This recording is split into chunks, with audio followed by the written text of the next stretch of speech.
Oke, ketika pada video sebelumnya kita telah mempelajari fungsi-fungsi berbagai macam organ yin. Di antaranya ada paru-paru, ada limpa, ada jantung, kemudian ada ginjal, kemudian ada liver, kemudian juga yang terakhir ada perikardium. Maka kita akan kemudian mempelajari mengenai hubungan di antara keenam organ-organ yin di dalam tubuh. Kita akan memahami antar hubungan organ-organ yin yang tentunya eh, dari suatu organ yin kepada organ yin yang lainnya itu saling bergantung dan juga saling mempengaruhi satu sama lain. Yang pertama mengenai hubungan jantung dan juga paru-paru. Jadi jantung itu dia bertugas untuk mengatur darah. Nah, kalau paru-paru itu untuk mengatur qi. Maka terjadi hubungan antara qi dan darah. Qi itu dia mendorong darah. Jadi qi dari paru itu membantu si jantung dalam tugasnya mendorong darah di pembuluh darah. Sedangkan darah itu dia juga menyuburkan qi. Darah membantu memberikan nutrisi kepada qi sehingga qi menjadi kuat, sehingga qi menjadi ternutrisi dengan baik. Paru-paru dalam mengatur qi itu membutuhkan darah untuk penyuburannya. Dan darah tersebut diantarkan oleh jantung di dalam pembuluh darah juga termasuk kepada organ paru-paru. Jadi ada hubungan saling menyuburkan dan saling membantu antara qi paru dan darah jantung. Kalau qi jantung itu kurang, maka dia akan menyebabkan qi jantung macet. Nah, kemacetan darah itu di jantung yang akan menimbulkan jantung itu berdebar, penyumbatan, kemudian nyeri atau rasa sakit di dada. Dan ada nilai diagnosa pada bibir. Bibirnya jadi membiru yang menandakan kemacetan darah. Jadi kalau qi jantung kurang itu kan berarti kan dia kan tidak mampu mendorong darah sehingga terjadi kemacetan. Nah, itulah yang mengejala seperti eh, jantungnya bisa berdebar dan pada area jantung ataupun area dada itu terasa nyeri, terasa sakit, bahkan sampai ke lengan kiri dalam, lengan kiri dalam. Kemudian bibirnya juga ketika didiagnosa, ketika kita amati itu akan agak kebiru-biruan di bibir. Kalau api jantung berlebih, api jantung yang berlebih, menyala berlebih, berkobar berlebih, itu dia bisa mengeringkan zalir di paru-paru. Cairan yang harusnya menyuburkan paru-paru itu dikeringkan karena api jantungnya terlalu membara. Itulah yang menyebabkan kekeringan paru, menjadi batuk kering. Kemudian hidungnya juga kering. Kemudian merasa kehausan. Nah, itulah sebab zalir parunya kering. Kalau qi paru kurang, maka qi pengumpul di dada itu juga ikut kurang. Karena qi pengumpul di dada kurang, yang mana qi paru dan qi pengumpul itu bertanggung jawab pada suara, pada pengantaran atau menghangatkan tangan, itu kan menjadikan suaranya jadi lemah. Kemudian tangannya jadi dingin. Dan juga berakibat pada qi dari jantung itu juga ikut melemah. Nah, pada prakteknya itu biasanya kekurangan paru dan kekurangan jantung itu terjadinya bersamaan karena sama-sama ada pada satu wilayah di dada.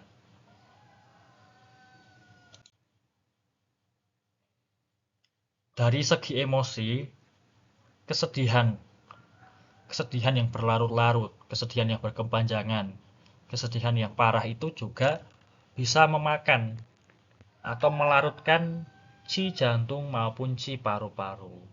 Maka nanti kalau pada diagnosa nadi, nadinya itu bisa lemah pada nadi jantung ataupun nadi paru-paru atau bahkan nadi secara umum, secara keseluruhan itu akan melemah.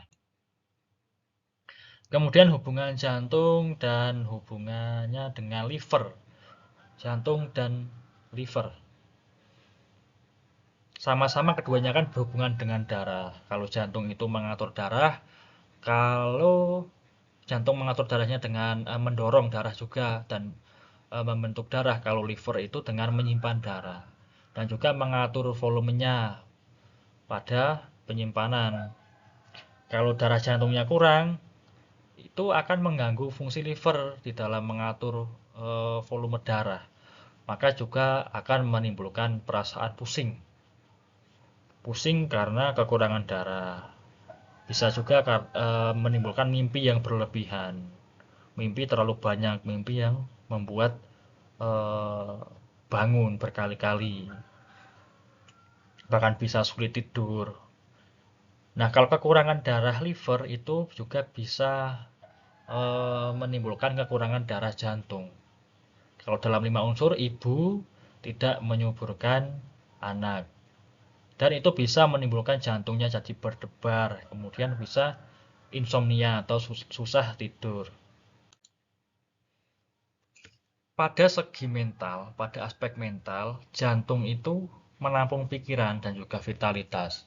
Nah, kalau liver itu bertanggung jawab atas kelancaran emosi-emosi karena dia kan liver itu kan menjamin kelancaran aliran-aliran qi. Nah, itu juga berpengaruh pada emosi. Jadi pikiran dan emosi kan saling mendukung. Kalau jantung dan pikiran itu lemah, itulah menyebabkan depresi dan menyebabkan kecemasan. Nah, kalau emosi yang tidak tertahan karena kemacetan qi liver, itu yang menyebabkan pikiran dan vitalitas jantung jadi melemah. Jadi ada hubungan saling bergantung dan saling mempengaruhi antara aspek mental jantung maupun aspek emosi liver. Kemudian hubungan antara jantung dan ginjal. Yang pertama itu mereka berdua itu saling membantu antara api dan air. Kalau jantung kan dikategorikan api pada 5 unsur. Kategorinya adalah yang dan posisinya ada di pembakar atas. Kalau ginjal dengan unsur air, yin, itu ada di pembakar bawah. Nah, kalau yang jantung itu harus turun untuk menghangatkan yin ginjal ini dalam sudut pandang 5 unsur. Dan yin ginjal itu juga harus naik untuk menyuburkan yang jantung. Jadi ada suatu keseimbangan naik turun antara api dan ginjal dan saling membantu.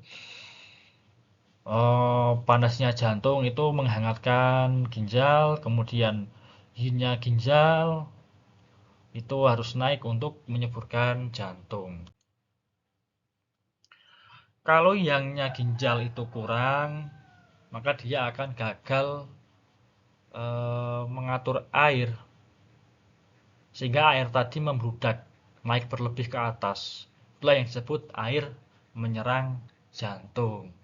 Nah, kalau yinnya ginjal yang kurang, dia itu akan gagal menyuburkan yang jantung. Maka api di jantung itu akan nyalanya berlebihan, akan berkobar secara berlebihan.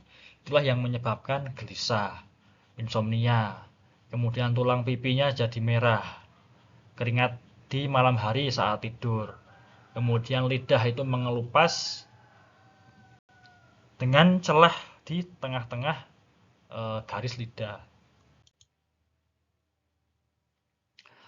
Yang kedua, hubungan jantung dan ginjal adalah sebagai akar bersama pikiran dan esensi. Maksudnya kalau jantung itu kan menampung pikiran. Nah, kalau ginjal kan menyimpan esensi. Dan pikiran dan esensi itu kan saling bergantung. Jadi kalau esensinya bagus ya pikiran akan bagus. Kalau esensinya lemah, pikiran lemah. Kalau pikiran buruk, pikirannya lemah, itu akan mempengaruhi esensi yang juga melemah. Dan juga pikiran ketika bagus, ketika dia kuat, esensinya juga akan kuat. Jadi saling mempengaruhi, saling bergantung. Kalau esensi lemah, pikiran menderita dan juga kekurangan vitalitas. Rasa percaya dirinya jadi kurang dan kekuatan kehendak di ginjal juga akan melemah. Kalau pikirannya terganggu karena masih masalah emosi, esensinya juga tidak terarah oleh si pikiran, maka akan merasa lelah, kemudian kurang motivasi. Jadi antara jantung dan ginjal, jantung itu pikiran, ginjal itu esensi, dua-duanya saling bergantung. Kemudian hubungan antara liver dan paru-paru. Itu merupakan hubungan antara qi dan darah. Kalau paru-paru mengatur qi, kalau liver itu dia mengatur dan menyimpan darah. Qi paru itu dia memberi qi juga ke liver. Nah, nantinya akan digunakan untuk mengatur darah oleh liver. Kalau qi liver itu juga memberi dan menjamin kelancaran qi paru dalam pergerakan qi paru itu. Jadi, keduanya saling menguntungkan, saling membantu. Ketika qi paru itu kurang, maka dia akan mempengaruhi qi liver. Logam tidak mengendalikan kayu. Kalau kekurangan qi liver itu bisa juga menyebabkan kemacetan qi liver. Maka timbul depresi, timbul batuk-batuk, timbul lekas marah, kemudian rasa sakit tidak nyata di hipokondriak di wilayah liver, di ulu hati. Kalau qi liver itu macetnya di dada, dia akan menghalangi aliran qi paru dan kemudian akan merusak fungsi penurunan oleh qi paru. Nah, itulah yang akan menyebabkan batuk, kemudian sesak napas, kemudian asma. Itu karena kayu menyerang logam, liver menyerang paru-paru. Kemudian kemacetan qi liver itu juga bisa menyebabkan api liver itu naik ke atas. Karena naik ke atas berdikan ke dada, dia bisa merusak yin dari paru-paru. Maka bisa timbul batuk darah. Kemudian ketika bernafas bisa timbul nyeri atau timbul sakit. Itulah dalam 5 unsur adalah api liver menyerang logam. Api liver menyerang logam. Kemudian hubungan antara liver dan limpa. Jadi si liver itu membantu fungsi pencernaan limpa. Dan liver itu juga menjamin aliran lancar empedu, yang mana empedu itu juga bisa membantu pencernaan limpa dan lambung. Liver itu menjamin kelancaran aliran qi limpa untuk naik. Kalau qi livernya macet, itu bisa mengganggu fungsi pengubahan dan pengangkutan oleh limpa dan akan timbul perut kembung, kemudian rasa sakit yang tidak nyata, kemudian bisa diare karena kayu bertindak berlebihan kepada tanah. Dan juga sebaliknya, limpa itu juga bisa membantu fungsi liver di dalam lancarnya aliran qi. Kalau qi limpanya kurang, fungsi pengubahan dan pengangkutan akan lemah, akan rusak. Makanan tidak bisa dicerna dengan baik. Nah, karena makanannya tidak dicerna dengan baik, dia akan tertahan di pembakar tengah. Dan karena ada suatu sumbatan atau makanan yang tertahan, penumpukan, menumpuk, itu akan merusak aliran qi di pembakar tengah dan di liver. Karena terhalang pergerakan liver yang harus ke seluruh arah itu akan terhalang karena terhambat makanan yang tidak tercerna dengan baik, makanan yang tertahan. Itulah yang menimbulkan perut kembung, kemudian rasa sakit yang tidak nyata, kemudian lekas marah secara emosional. Itulah yang disebut tanah menyerang kayu di dalam 5 unsur. Hubungan liver dan ginjal. Hubungannya adalah saling bertukar antara darah dan esensi. Kalau darah liver itu dia menyuburkan dan mengisi kembali esensi ginjal. Nah, kalau esensi ginjal dia juga menyumbang untuk pembuatan darah dari sumsum tulang yang dihasilkan oleh esensi ginjal. Jadi ada hubungan saling membantu, saling menyuburkan, saling menyumbang, saling bertukar antara darah dan esensi. Darah di liver dan esensi di ginjal. Yin ginjal itu menyuburkan yin liver. Atau yin liver itu termasuk juga darah. Air menyuburkan kayu atau menghasilkan kayu. Kekurangan esensi itu bisa menyebabkan kekurangan darah. Itu nanti akan timbul pusing. Kemudian pandangan kabur pada orang-orang yang kekurangan darah itu. Kemudian telinga berdenging. Itu yang terjadi ketika kekurangan esensi menyebabkan kekurangan darah. Kalau kekurangan yin ginjal, dia itu akan gagal menyuburkan yin liver.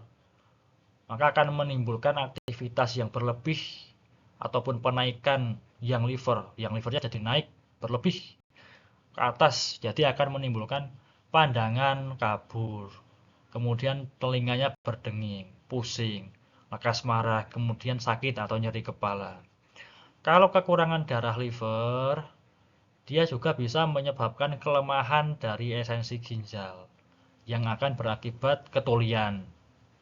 Kemudian telinganya juga bisa berdenging karena kekurangan darah, menyebabkan kelemahan esensi ginjal yang harusnya menyuburkan telinga. Dan pengeluaran mani malam hari karena tidak bisa mengontrol gerbang pengeluaran di ginjal. Hubungan antara limpa dan paru-paru adalah hubungan saling membantu. Kalau limpa itu dia menyarikan si makanan. Nah, setelah disarikan, si makanan itu akan dinaikkan ke paru. Nah, kalau paru, dia menurunkan dengan fungsi penurunannya. Untuk apa? Ci-nya untuk membantu pencernaan limpa. Kalau ci limpanya kurang, maka produksi makanan itu akan terganggu. Produksi ci makanan akan terganggu. Karena produksi ci makanan terganggu, itu akan mempengaruhi paru. Karena ci makanan harusnya akan dikirim ke paru. Itulah yang menyebabkan ci-nya jadi kurang. Ci parunya juga jadi kurang, akan menyebabkan kelelahan. Kemudian anggota badan itu jadi lemah.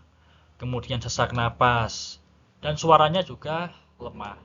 Karena tanah tidak menghasilkan logam.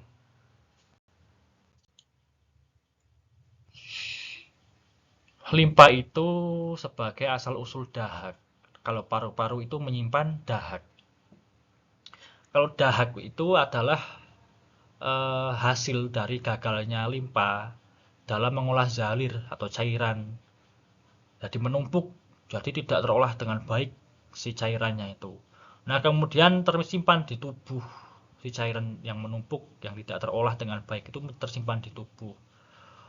Termasuk juga di paru-paru, karena paru-paru itu bisa menyimpan dahak. Kalau ci paru lemah, fungsi menurunkannya juga rusak dan tidak dapat mengubah dan mengangkut zalir atau cairan, sehingga juga mengganggu fungsi limpa. Maka akan timbul edema atau bengkak air seperti ini. Jika ditekan akan lama kembali ke kondisi semula, pembengkakan air. Hubungan antara limpa dan ginjal, mereka berdua itu saling menyuburkan dan saling mendukung. Kalau limpa itu kan dia akar ci paskalangit. Kalau ginjal itu dia akar dari ci pralangit. Ci paskalangit dari makanan itu akan terus-menerus mengisi kembali ci pralangit dengan ci dari makanan. Oke. cipralangit yang dari bawaan itu akan diisi kembali terus-menerus oleh ci pasca langit atau ci dari makanan setelah kelahiran. Nah, kalau ci pralangit itu dia juga membantu untuk menghasilkan ci pasca langit. Caranya adalah dengan memberikan panas yang dibutuhkan oleh limpa dengan melalui perantaraan api Mingmen. Jadi ci pralangit itu akan membantu dalam penghasilan ci makanan atau ci pasca langit dengan cara memberikan panas lewat api Mingmen yang dibutuhkan oleh limpa ketika mengolah makanan, menghasilkan ci makanan. Kalau ci limpa itu kurang, maka ci-nya tidak cukup dihasilkan untuk mengisi kembali esensi ginjal. Akan timbul kelelahan, kemudian tidak nafsu makan, telinga akan berdenging, akan pusing, dan sakit pada punggung bawah pada posisi ginjal. Kalau yang ginjal kurang, maka api Mingmen kan kurang, jadi tidak bisa menghangatkan limpa untuk pencernaan. Tidak bisa membantu limpa dalam fungsinya untuk mengolah makanan. Akan jadi diare, akan kedinginan. Itu yang disebut api tidak menghasilkan tanah dalam 5 unsur. Kemudian keduanya antara limpa dan ginjal itu saling membantu di dalam pengubahan dan pengangkutan zalir. Jadi jika si limpanya kurang, dia itu tidak dapat mengubah dan mengangkut zalir. Dan timbul penumpukan zalir-zalir di tubuh. Nah, karena menumpuk, zalir itu membentuk sebuah kelembaban. Yang kelembaban itu akan merusak fungsi ginjal mengatur air dan akan menghalangi juga. Karena menumpuk, dia di suatu wilayah menghalangi aliran-aliran qi. Kalau yang ginjalnya yang kurang, Mingmen atau api Mingmen itu tidak dapat memberikan panas untuk limpa. Dalam fungsi limpa untuk mengubah zalir dan mengangkut zalir. Nah, itulah yang akan menyebabkan timbul kelembaban. Kemudian edema. Kemudian akan diare. Dan juga akan kedinginan. Hubungan antara paru-paru dan ginjal. Itu merupakan hubungan qi dan zalir. Paru-paru itu mengatur qi dan pernapasan. Kemudian qi dari paru itu dikirim ke ginjal.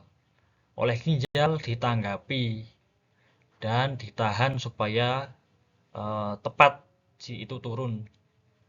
Nah, antara penurunan paru-paru, penurunan qi paru-paru dan ginjal yang menerima dan menanggapi itu harus saling berkomunikasi dan harus saling berkoordinasi supaya terjadi keselarasan.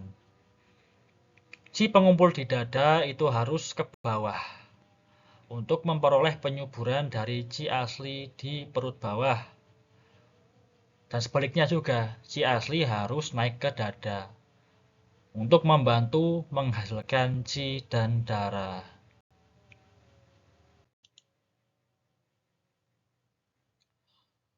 Fungsi paru-paru mengatur qi dan pernapasan itu dia bergantung kepada fungsi penerimaan qi ginjal dan juga sebaliknya. Fungsi penerimaan qi ginjal itu juga tergantung oleh normalnya qi paru-paru. Kalau ginjal lemah, fungsi penerimaan qi itu rusak, maka dia akan gagal dalam menahan qi dari paru-paru ketika turun. Karena gagal untuk menahan, qi-nya akan naik kembali, akan pulang kembali ke dada. Nah, itu akan menghalangi fungsi paru-paru dalam menurunkan, yang menyebabkan sesak napas. Sesak napasnya terutama pada saat penarikan napas, kemudian menyebabkan batuk dan juga bisa menyebabkan asma. Paru-paru mengirim zalir ke bawah ke ginjal. Kemudian zalir itu diterima oleh ginjal. Nah, zalir itu kemudian oleh ginjal diuapkan Setelah diuapkan, uapnya itu akan dikirim kembali ke paru-paru. Gunanya untuk melembabkan paru-paru supaya tidak kering. Kalau ci paru-paru kurang, ci paru-paru akan gagal untuk turun ke bawah. Dan gagal juga untuk berkomunikasi dengan ginjal dan juga kandung kemih. Karena itu bisa jadi tidak mampu menahan kencing, beser, kemudian ngompol, dan juga bisa jadi penumpukan air kencing.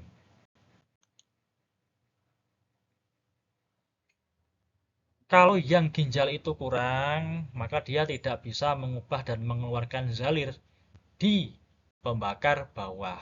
Maka zalirnya akan menumpuk, akan menimbulkan edema, bengkak air, airnya menumpuk. Nah, karena di situ penumpukan zalir itu bisa menghalangi fungsi paru-paru di dalam menurunkan dan memencarkan atau mengalirkan. Harusnya dia bergerak turun ke bawah untuk ke ginjal, justru terhalang oleh tumpukan-tumpukan cairan atau zalir. Kalau yin ginjal yang kurang, maka kekurangan menjadi kekurangan zalir di pembakar bawah. Karena zalir kan termasuk yin. Zalirnya jadi gagal naik untuk membasahkan paru-paru. Maka paru-paru akan kekeringan, akan kekurangan yin, kekurangan zalir, kekurangan cairan paru-paru, kurang lembab. Jadi batuk kering, kemudian keringat pada malam hari saat tidur, kemudian tenggorokan kering, khususnya di malam hari. Kemudian perasaan panas di telapak tangan dan juga ibu jari kaki. Selanjutnya adalah hubungan antara limpa dan jantung, yaitu hubungan sama-sama keduanya adalah berhubungan dengan darah. Limpa itu membuat basis atau bahan baku untuk pembuatan darah, yaitu ci makanan yang disajikan dari makanan ataupun minuman. Yang penting untuk fungsi darah dalam mengatur dan mendorong darah. Karena yang akan didorong dan diatur adalah darah, sedangkan yang memproduksi yang menjadi bahan baku pembuatan darah adalah limpa, maka jantung juga bergantung pada limpa. Kemudian jantung mendorong darah di dalam pembuluh darah dan juga darah jantung menyuburkan limpa. Dan begitu pula sebaliknya, ketika jantung itu mendorong darah di dalam pembuluh darah, dia juga akan mengalir ke limpa supaya menyuburkan limpa. Begitu. Jadi saling menyuburkan dengan hubungannya pada darah. Kalau qi dari limpa itu kurang, dia tidak bisa membuat bahan baku untuk produksi darah. Qi makannya akan kekurangan. Maka itu akan menimbulkan darah jantung juga akan berkurang. Jadi pusing, ingatannya jadi lemah, konsentrasinya lemah, kemudian insomnia, kemudian jantung jadi berdebar. Nah, kalau yang jantung yang lemah, yang itu kan termasuk dalamnya qi, yang tugasnya untuk mendorong darah. Jadi ketika yang jantung lemah, berarti qi jantung lemah, itu dia tidak mendorong darah. Karena tidak mendorong darah, maka limpa juga tidak dapat disuburkan oleh darah. Nah, demikianlah hubungan-hubungan di antara organ-organ yin yang saling bergantung, saling menyuburkan, saling berpengaruh. Itulah konsep di dalam TCM, bahwa setiap organ itu satu sama lain saling mempengaruhi dan membentuk suatu kesatuan fungsi yang saling bekerja sama untuk membangun sebuah keseimbangan.